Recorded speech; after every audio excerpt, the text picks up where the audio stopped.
Halo semua, perkenalkan nama saya Putri Wewini Fonataba.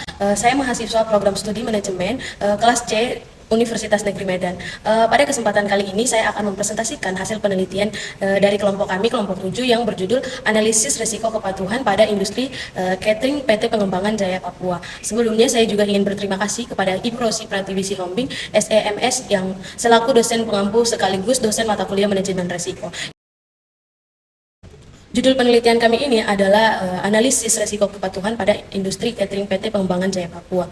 Dan juga tujuan utama dari penelitian ini untuk mengidentifikasi dan menganalisis resiko kepatuhan terhadap standar keamanan pangan di PT PJP atau yang biasa dikenal dengan PT Pengembangan Jaya Papua. Secara lebih spesifik, penelitian kami ini juga bertujuan untuk yang pertama mengetahui sumber-sumber resiko kepatuhan yang muncul dan juga menilai seberapa besar kemungkinan dan dampak dari masing-masing resiko, dan juga yang ketiga menyusun langkah-langkah mitigasi atau strategi pengendalian yang paling efektif. Melalui penelitian ini juga kami berharap bisa memberikan gambaran yang nyata tentang bagaimana penerapan manajemen risiko kepatuhan ini bisa membantu perusahaan menjaga mutu produk sekaligus mempertahankan kepercayaan pelanggan untuk PT Pengembangan Jaya Papua ini.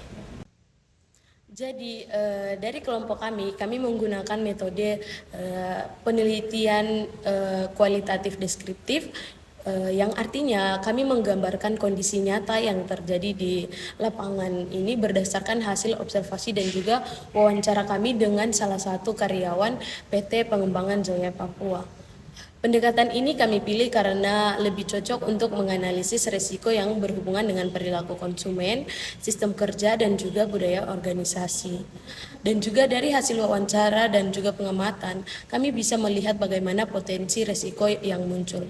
Misalnya kelalaian dalam penerapan SOP, kurangnya pengawasan kualitas, serta tekanan dari regulasi pemerintah. Selain itu, penelitian ini juga kami berdasarkan beberapa aturan hukum seperti Undang-Undang Pangan Nomor 18 Tahun 2012 tentang higienis sanitasi pangan yang menjadi dasar utama dalam menjalankan usaha jasa boga. Jadi hasil penelitian kami menemukan bahwa ada risiko kepatuhan yang paling sering terjadi di PT Pengembangan Jaya Papua ini. Ada 3 hal utama. Yang pertama yaitu penggunaan bahan baku yang tidak sesuai standar. Misalnya bahan baku makanan yang tidak dicek kualitasnya secara rutin sebelum diolah. Dan juga yang kedua, kelalaian karyawan dalam menerapkan SOP, seperti tidak menjaga kebersihan diri, tidak memakai sarung tangan dan juga masker, atau menyimpan bahan makan itu tidak sesuai dengan suhu standar yang sudah diatur. Yang ketiga yaitu keterlambatan distribusi makanan, yang dimana ini menurunkan mutu produk dan juga mempengaruhi kepuasan pelanggan. Jadi ketiga risiko ini saling berhubungan dengan proses utama operasional catering, mulai dari pengelolaan sampai pengiriman makanan ke klien. Jadi dari hasil analisis menggunakan matriks Likert impact, kami menemukan bahwa risiko yang paling sering terjadi itu berasal dari kelalaian internal seperti kurangnya kedisiplinan karyawan, lemahnya budaya keamanan. Jadi dampaknya itu bisa cukup besar bagi PT PJP ini. Yang pertama itu bisa dari sisi kesehatan. Makanan yang tidak aman itu bisa menyebabkan keracunan dan juga membahayakan konsumen. Dan juga dari sisi reputasi, nama baik perusahaan itu bisa rusak dan juga kehilangan kepercayaan pelanggan. Yang ketiga itu dari sisi finansial, perusahaan bisa saja rugi karena denda dan juga kompensasi atau bahkan kehilangan kontrak besar. Untuk mengatasi hal-hal tersebut, PT PJP ini sudah melakukan beberapa langkah pengendalian risiko. Di antaranya yaitu mereka melakukan audit internal secara rutin, memberikan pelatihan tentang higienis dan sanitasi kepada seluruh karyawan, dan juga melakukan pemeriksaan akhir sebelum makanan itu dikirim, dan juga memberikan sanksi bagi karyawan yang melanggar SOP, serta membangun budaya keamanan pangan dan atau food safety culture di seluruh lini kerja. Langkah-langkah ini menunjukkan bahwa perusahaan punya komitmen kuat dalam mengendalikan risiko baik dari sisi manusia maupun sisi kerja.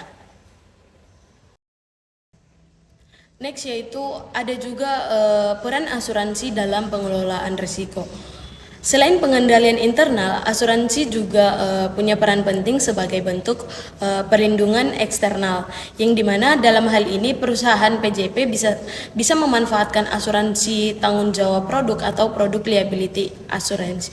Asuransi ini itu berguna untuk memindahkan sebagian risiko keuangan jika terjadi kasus seperti keracunan makanan atau klaim dari pelanggan. Dengan begitu, perusahaan tidak perlu menanggung semua kerugian sendiri dan juga bisnis bisa tetap berjalan dengan stabil.